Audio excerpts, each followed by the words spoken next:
सुप्रभात प्यारे बच्चों, आज हम पढ़ेंगे कारक। देखो बच्चों, हमने इसकी जो पहले हमारी क्लास हुई थी उसमें हमने कारक की परिभाषा और कारक के चिन्हों के बारे में पढ़ा था।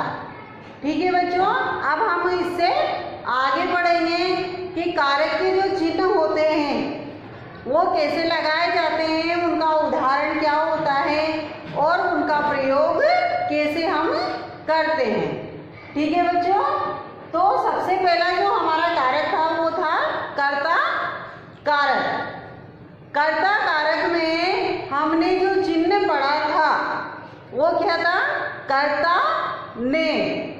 क्या पढ़ा था हमने? कर्ता ने, अर्थात क्या होता है, क्रिया के करने को कर्ता कारक कहते हैं।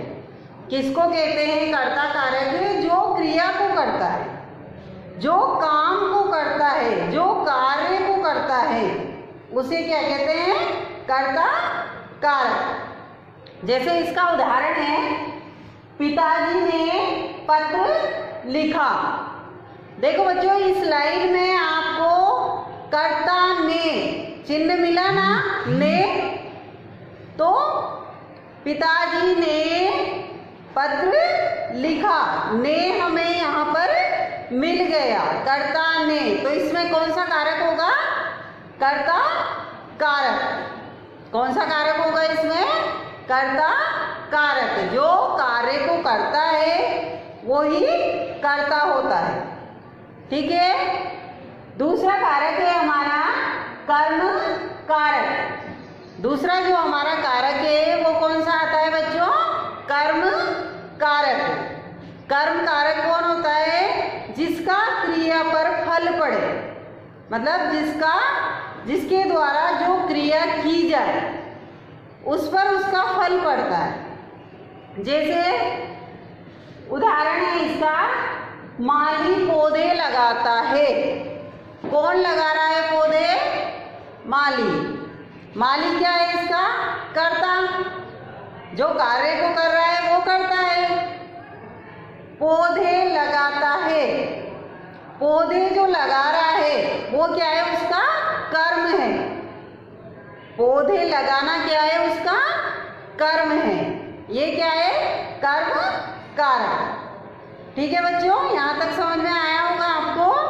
कर्ता कारक जहाँ पर हमें ने मिले, और कर्म कारक जो कार्य किया गया है, जो काम किया गया है कर्ता के द्वारा। आगे समझ में? अब हम पढ़ेंगे तीसरा कारक है करण से। कौन सा कारक है? करण से। चिन्ह पढ़ा था ना हमने, करण से, द्वारा। तो इसमें क्या होता है? किसी की सहायता से क्रिया की जाए। क्रिया मतलब कार्य, काम किया जाए। किसी की सहायता लेनी पड़े, हमें किसी का साथ लेना पड़े, किसी के साथ की हमें जरूरत होती है। बिना साथ के हम काम नहीं कर सकते। वो कौन सा कारक होता है? करण कारक। जैसे किसी की सहायता लेनी पड़े तो मैं कलम से लिखता हूँ। किससे लिख रहा हूँ मैं? कलम से। आया चिन्ह करण से। पढ़ा था ना हमने कारक चिन्ह करण से। तो जिसके द्वारा कार्य किया गया है, तो किसके द्वारा लिख रहे हैं हम? कलम के द्वारा।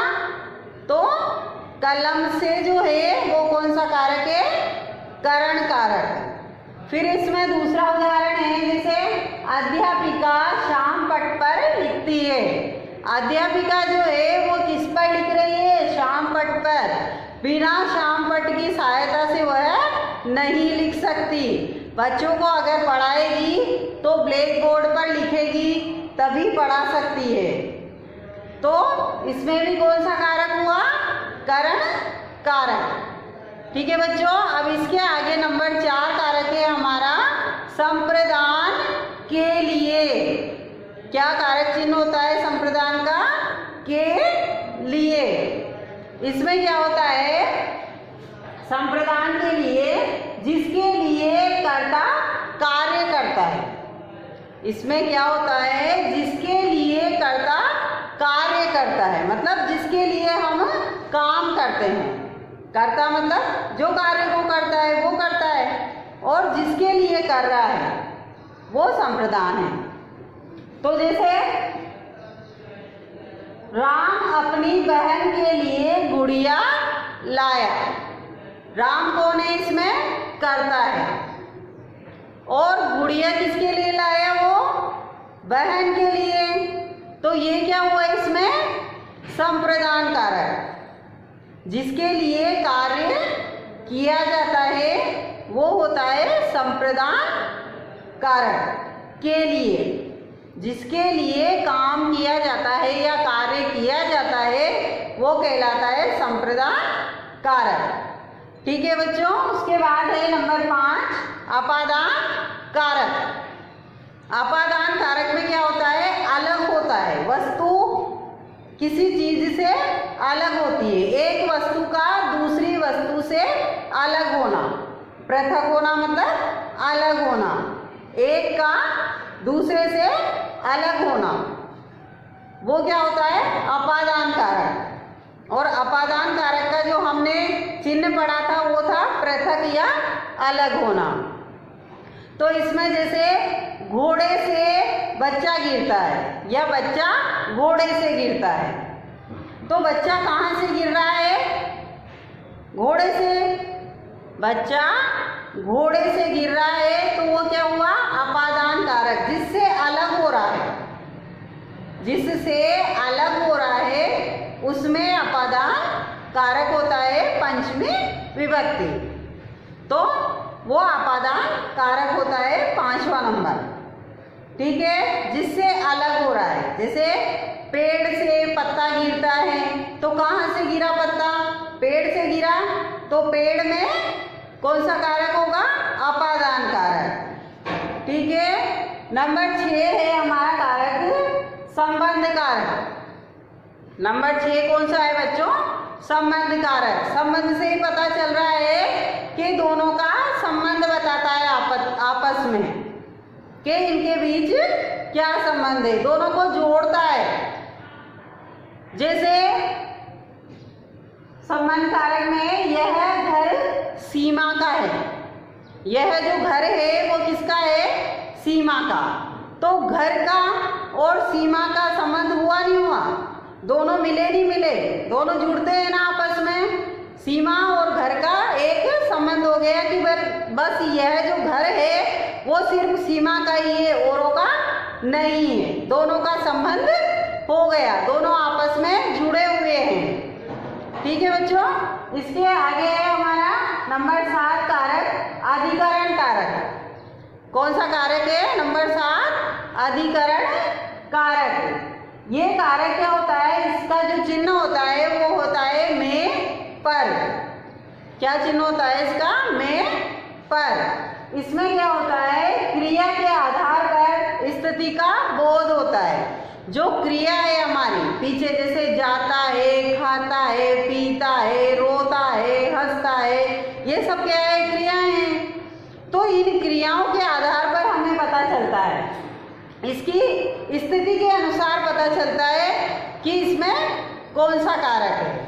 तो जैसे छत पर गमले रखे हुए हैं, छत पर गमले रखे हुए हैं, ऊपर छत है उस पर क्या रखे हुए हैं, गमले रखे हुए हैं। तो पर आया नहीं आया, अधिकरण कारक का जो चिन्ह हमने पढ़ा था वो क्या था, अधिकरण में पर।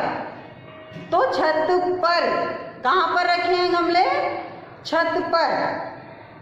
तो पर से हमें पता चला कि इसमें अधिकरण कारक है।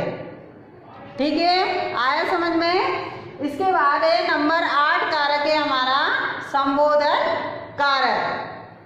संबोधन का मतलब होता है संकेत या इशारा, किसी को संकेत करना या इशारा करना।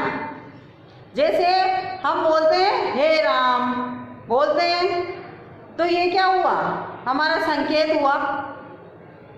हे राम, या फिर हमने किसी को बुलाया कि तुम इधर आओ, या फिर वह कहाँ गया, या फिर अरे वह कहाँ गया। ये क्या है? संकेत है। या फिर हम इशारा कर रहे हैं किसी को कि तुम इधर आओ। ये कौन सा कारक हुआ हमारा? संबोधन। लास्ट का जो कारक है हमारा एंड का नंबर 8, वो कौन सा होता है? संबोधन कारक। और इसका जो चिन्ह होता है वो क्या होता है? हे अरे। पढ़ा था ना हमने उस दिन।